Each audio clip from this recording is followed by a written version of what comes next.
One of the common questions that I get is, what's the nutrient content of LEHR Soil Amplifier? Hi, welcome to the LEHR Innovations channel. My name is Edmund Williams, and today we're going to be talking about what nutrients are in LEHR Soil Amplifier. So I don't actually consider it primarily a nutrient amendment. It's not necessarily something that's designed to bolster the nutrients in your soil. It's something that's actually going to increase the soil health. It's a biological amendment. It's a soil health amendment, but it does actually have a fair amount of nutrients. So today I'm going to break those numbers down for you and run through them. So first of all, a little bit about how I've got my little chart set up here. First of all, everything's going to be in percentages. That's the way it typically comes back in soil tests. And I will say I've got it set up by chemical symbol, and I'm just going to run through those. If you don't have these all memorized, I'll just say what they are as we run down the list. So the other thing that I wanted to say is that these first three here, NPK, if you buy a bag of fertilizer, it's typically going to have three numbers. It's be like, say, a 1-2-1, something like that.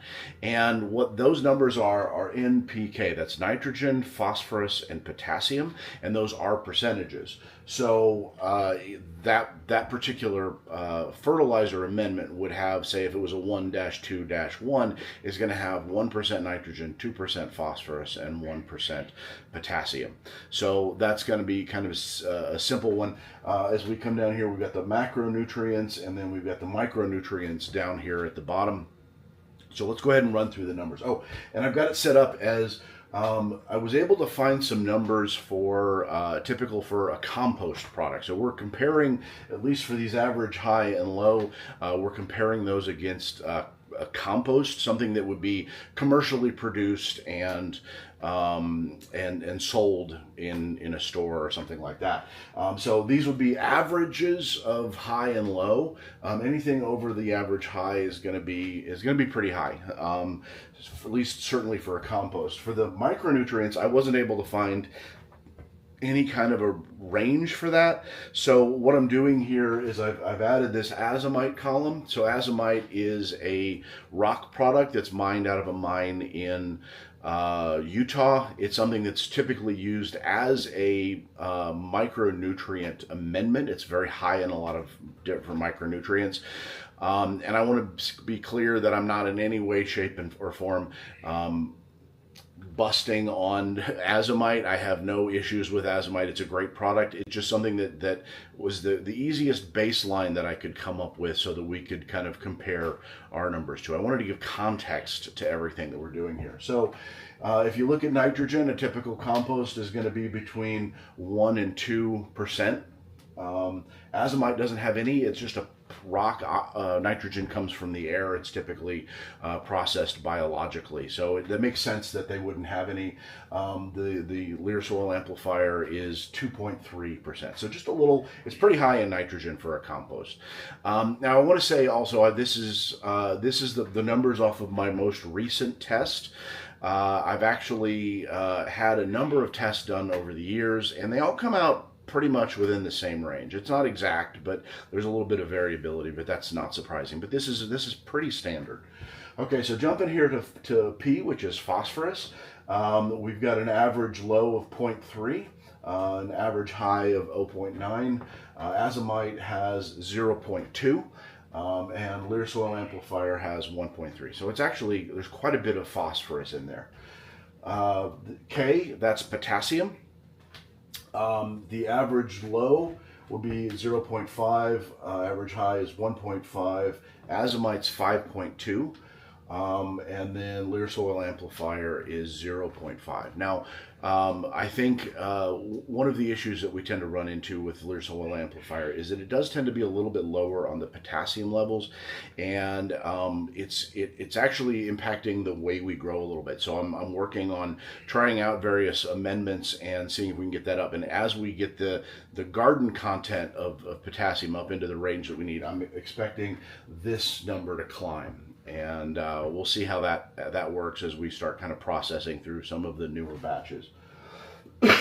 So MG, that's magnesium. The average low, is 0.3 with a high of 0.7. Azomite has 0.8, so a little bit over that, and we're right on par with azomite at 0.8. Sodium is something that the plants really don't need. It's actually something that's you'll kind of watch it. They need it a little bit, but animals actually need a whole lot more sodium than plants do, and so it's something that you want to kind of watch it for toxicity. So it is 0.6 is an average high of a compost. There isn't really a value for a low. Azomite is 2.1, and LEHR Soil Amplifier is 0.8. So we do contain sodium, but it's not in excessive amounts. S, that would be sulfur. We have an average low of 0.3 with a high of 0.8. The azomite has 0.02. With a LEHR Soil Amplifier having 0.5. So right about in that range there. So now we're moving into the micronutrients. So iron, the azomite has 1.4. And again, I think the azomite is generally a micronutrient supplement. So I'm assuming that these numbers are a little bit high, something that would be high enough that you could use in a fairly small amount to supplement the soil. So they're at 1.5, or 1.4, we're at 0.5. Zinc is something, now zinc is another one that's kind of interesting because zinc is both a heavy metal and a nutrient. The plants do actually need it, but if you have it in too large of amounts, then it can actually be a little bit harmful to your plants. So the zinc is 0.006, whereas soil amplifier is 0.03. So we're a bit higher than the azomite on that. Mn is manganese, not Minnesota. We don't actually have any Minnesota in this, not yet, at least until we start growing it in Minnesota. So azomite is 0.02, soil amplifier is 0.02 as well. Copper is 0.001 in azomite and 0.003 in LEHR Soil Amplifier. Molybdenum, they don't actually seem to have any in azomite or in soil amplifier. At least that's our most recent test. Came back with 0 molybdenum. And then boron, last on the list, is 0.003 in the azomite and 0.01. So about 3 times as much boron in LEHR Soil Amplifier than you get in the azomite. So hopefully that has been some useful information. If you've got some other questions about